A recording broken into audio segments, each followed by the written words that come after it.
আসলে আমি জানতাম না যে তোর মা নাই। তুই আমাকে মাফ করে দে, তোকে না জানে অনেক কথা আমি বলে ফেলছি। হ্যাঁ দোস্ত, তুই আমাকে মাফ করে দে। আর শোন, তোর মা নাইতে কি হয়েছে, তুই আজ থেকে আমার ভাই, ঠিক আছে? তুই আমার মাকে মা বলে ডাকবি। চল, রাগ করিস না। না দোস্ত, রাগ করি নাই। আর তোরা ছাড়া আমার কে আছে ক? তোরাই তো আমার সব। হ্যাঁ, তুই আমার মাকে মা বলে ডাকবি, আর তুই আমার ভাই, ঠিক আছে? চল।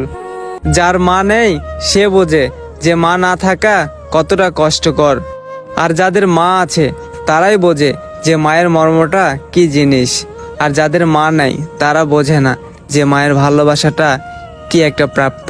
আর এই ভিডিওটা থেকে আমাদের শিক্ষা নেওয়া উচিত যে প্রত্যেকটা মাকে সম্মান করব। আর মা হলো বেহেশতের চাবি, আর মায়ের মনে কেউ কষ্ট দিবেন না।